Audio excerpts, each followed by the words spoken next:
Olá, tudo bem? Eu sou Salve Silveira e você está no canal Pense Nisso, canal focado única e exclusivamente no seu autoconhecimento. E aí, bora para mais uma conversa sobre você? Mas eu já te aviso que essa conversa pode ser um tapa na sua cara e pode soar ofensiva, tá bom? Então, nós, seres humanos, somos seres sociais e desde o começo da nossa espécie sempre queremos ter a atenção dos outros. E de fato faz sentido, afinal é impossível sobreviver sem a ajuda dos outros. Afinal, nenhum homem é uma ilha, somos mais dependentes dos outros do que imaginamos. Principalmente no começo da vida. Imagina só você pegar uma criança e deixar ela abandonada na natureza. Ou então imagina, por exemplo, se a sociedade sumisse agora mesmo e ficasse só você no mundo. Como que você ia sobreviver sozinho? E isso está muito forte mesmo dentro da gente em um nível inconsciente. Basta você ver, por exemplo, pessoas que são sozinhas, como que elas adoecem rápido.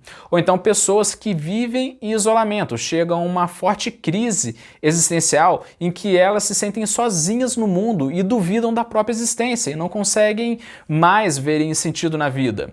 Um exemplo bem claro disso é o marinheiro que foi obrigado a ficar em um navio abandonado por 4 anos no Egito, em que, segundo ele, o navio parecia um túmulo à noite. E a crise existencial que ele passou foi horrível, e só o fato dele poder voltar para casa depois desse tempo foi para ele como se tivesse renascido. Afinal, precisamos de convívio, dependemos sim dos outros, precisamos que os outros nos ajudem até certo ponto com a nossa autoestima. Isso é tão forte no ser humano que algumas pessoas vão a extremos, desde fazer atentados terroristas para serem vistas como mártires, até se matarem para ter a atenção dos outros. Mas é aí que surge o problema. Até em que ponto estamos dispostos a percorrer para termos essa validação dos outros? E o pior é quando vemos que é uma motivação que dura pouco tempo e que muitas vezes o preço é pago, muitas vezes não vale a pena, e em que em nível inconsciente faz a gente ter condutas duvidosas, tudo pela busca de validação, que é produto dessa nossa natureza. Mas a questão importante aqui é que isso está vivo em você. E se você olhar para a sua vida, você vai ver que muitas das suas decisões, muitas delas erradas, ocorreram por conta dessa vontade de ser bem visto pelos outros. E é aí que aparece uma faceta narcisista nossa, que sabota a nossa vida e a dos outros. Não é por acaso que eu digo que se tivesse uma câmera filmando a gente 24 horas e tornando essas filmagens públicas, seria questão de pouco tempo para todo mundo cancelar publicamente a gente, por causa de alguma coisa errada que a gente fez. Diante disso, então fica a pergunta-chave: como lidar e conviver com esse problema da condição humana em que nos sentimos sozinhos ou abandonados? Como lidar com essa necessidade de validação? Eis a questão. Então, ciente disso, vamos dar continuidade aqui à nossa conversa, mas eu já te aviso que essa conversa vai ser um tapa na cara e pode soar ofensiva. E aí que eu lembro que esse canal é um canal focado em autoconhecimento, não em autoajuda. E muitas vezes, um conhecimento novo sobre a nossa própria natureza pode doer um pouquinho, sabe? Mas beleza então, bora lá então, já que você está ciente que pode continuar essa conversa. Diante disso então, fica a pergunta-chave: como lidar e conviver com esse problema da condição humana em que nos faz sentirmos sozinhos e abandonados? Como lidar com essa necessidade de validação? É essa a questão. Para a gente trabalhar essa questão, vamos falar do aspecto narcisista. Mas antes de eu falar do aspecto narcisista, eu quero lembrar que o objetivo desse vídeo é fazer um estudo da natureza humana e do aspecto da existência. Não tenho o objetivo de diagnosticar ninguém, nem oferecer tratamento, mas sim estudar a nossa natureza humana. E eu digo isso até porque também eu tomei um certo ranço também do assunto narcisismo, em que virou modinha de internet falar de narcisismo de forma banal e não construtiva. Inclusive profissionais de psicologia ficam assustados de ver a forma como o assunto é tratado na internet. E eu não tiro a razão deles. E também, por falar neles, eu quero lembrar que eu não estou usando o DSM-5, que é a fonte de maior autoridade no meio profissional. Eu não estou seguindo a definição estrita do termo, e sim a definição ampla e popular, para ficar mais didática. A principal fonte desse vídeo é o livro As Leis da Natureza Humana, de Robert Greene. Beleza? Então vamos voltar aqui então sem mais delongas. Mas então, Vamos separar aqui então os narcisistas em dois tipos. Um tipo narcisista profundo e o outro tipo narcisista funcional. Vamos começar falando do narcisista profundo. Geralmente, grande parte dos narcisistas profundos, eles tiveram problemas na infância, com alguma grande sensação de abandono.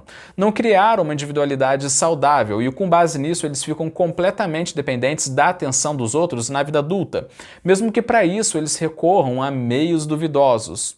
E vamos dividir os narcisistas profundos em dois tipos, o narcisista profundo extrovertido e o narcisista profundo introvertido. Vamos começar falando do narcisista profundo extrovertido. Narcisistas profundos extrovertidos, geralmente eles têm uma tendência maior a terem sucesso profissional, pois eles conseguem monopolizar a atenção dos outros. Eles aparentam ser pessoas extremamente capazes, aparentam ser carismáticos e cativadores dos outros. Mas olhando por dentro deles, eles são pessoas perigosamente carentes de atenção. Já agora os narcisistas profundos e introvertidos, eles vão usar um mundo imaginário de fantasia em que nesse mundo eles são perfeitos e vão se refugiar com frequência nesse mundo.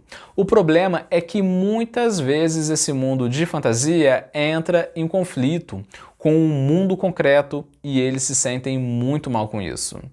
E sem falar também que são perigosos nos relacionamentos sociais, sendo conhecidos como narcisistas vulneráveis, que diferentemente do extrovertido, eles não passam uma imagem de grandiosidade assim logo de cara. Mas, assim como os extrovertidos, eles possuem um baita de um senso de direito, uma certa arrogância, uma falta de empatia e uma busca frequente por atenção. Mas, independentemente do narcisista profundo ser extrovertido ou introvertido, a vida dessas pessoas começa a ficar um verdadeiro inferno entre os 20 e 30 anos em que eles não conseguem lidar com as exigências de afeto que eles têm. Começam a se autodestruírem. No caso do extrovertido, ele tende a mudar constantemente de amigos para conseguir ter um novo público, tem dificuldade em parar em um emprego, pois a máscara sempre cai, tem dificuldade em estabelecer vínculos amorosos de qualidade, sabotando o relacionamento. Já agora, com os introvertidos, eles tendem a ficarem presos no mundinho de fantasia deles, em que eles são perfeitos, mas que na vida concreta são pessoas, às vezes tímidas, que se isolam, um pouco desajeitadas socialmente, mas que ainda irradiam uma certa superioridade e que conseguem ainda manipular as pessoas. E ambos têm muitas coisas em comum, tanto o extrovertido quanto o introvertido. Muitas vezes eles podem usar o álcool ou as drogas como uma forma de fugir da dor existencial. E ambos tendem a serem raivosos, vingativos, com grande senso de justiça quanto a eles mesmos, às vezes beirando a paranoia, em que vêm inimigos de todos os lados. Em conflitos, eles podem se posicionar facilmente como vítimas, atraindo a simpatia dos outros. Nas interações, eles tendem a direcionar para eles mesmos, falando da grandiosidade deles, exalando uma extrema confiança que esconde perfeitamente a carência perigosa deles. Ambos tendem a ver as pessoas como extensão da autoestima deles. Pessoas essas que vão ser matéria-prima de validação deles, tentando controlar as pessoas do jeito deles. Por exemplo, no relacionamento, tentando isolar o parceiro ou parceira amorosa com o objetivo de não deixar essa pessoa ter a atenção das outras. No trabalho, apesar deles terem uma certa tendência ao sucesso devido ao carisma, em regra, eles enfrentam muita dificuldade no trabalho.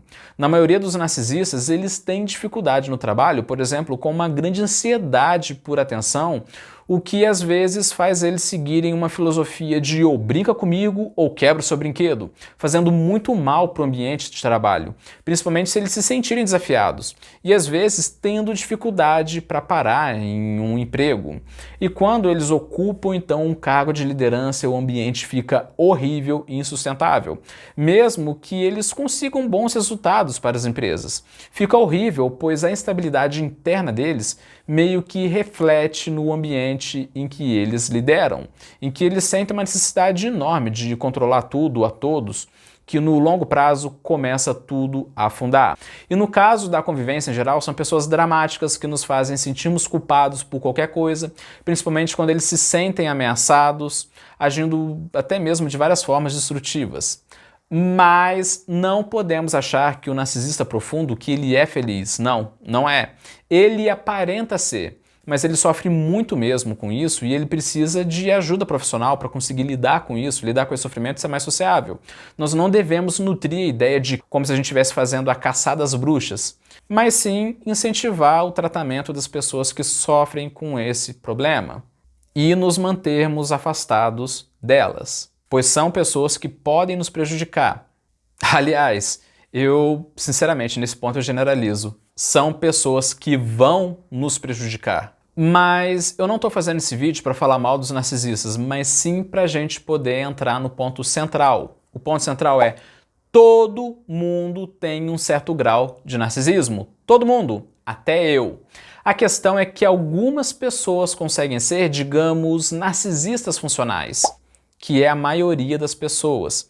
Já uma outra minoria ficam profundamente narcisistas. Então vamos imaginar que uma escala de narcisismo, em que a partir do momento em que você passa do meio da escala, você já é um narcisista profundo. Nesse nível, você tem problemas sérios com a autoestima e se torna patológico, você precisa de ajuda profissional. Já agora, quando você está abaixo dessa escala, você é um narcisista funcional, que é onde a maioria das pessoas estão. Mas o que eu quero bater aqui nessa tecla sobre nós é que sermos narcisistas funcionais não significa que somos narcisistas do bem. Nada disso. Eu digo isso porque tudo que o narcisista profundo faz, o narcisista funcional também pode fazer. E faz, só que de forma menos frequente e menos intensa. E nisso, nós sofremos por isso e fazemos também os outros sofrerem. Afinal, no fundo, somos narcisistas. Mas por que para o estudo da natureza humana é importante entender o narcisismo? E é agora que eu vou falar os 3 motivos que podem doer em você. Mas antes eu quero te pedir uma ajudinha. Eu tô tendo muita dificuldade com o YouTube, pois ele não tá entregando os meus vídeos a quem precisa. Talvez por algum erro meu. Mas então eu posso pedir para você compartilhar o vídeo? Pode ser nas suas redes sociais, pode ser para os amigos, colegas, familiares, pois tanto eles quanto eu podemos ganhar muito. E também curte o vídeo, porque o YouTube, quando você curte, o YouTube ele entende que o vídeo é bom, que ele pode mandar para mais pessoas.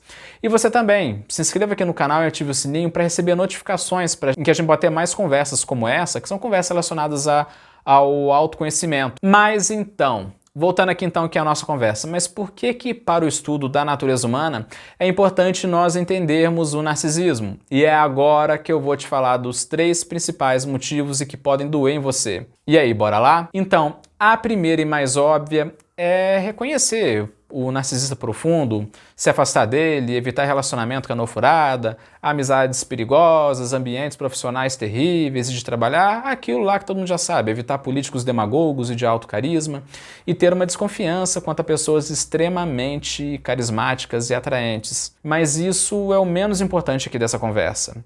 Mas, em segundo lugar, agora sim é o foco dessa conversa.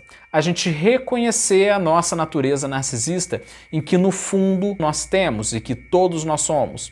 Assim como o narcisista profundo, gostamos das pessoas falando bem da gente, nós gostamos de sermos notados, ficamos furiosos quando a nossa autoimagem é atingida, adoramos quando as pessoas concordam com a gente, amamos quando nós somos bajulados, ainda mais agora em tempo de redes sociais, levamos em consideração somente a nossa opinião e inconscientemente discriminamos os outros que pensam diferente. E sem a gente perceber também, nós começamos a sabotar a vida dessas pessoas. Nos apegamos às nossas opiniões, criamos imagem um pouco distorcida de nós mesmos para mantermos a autoestima.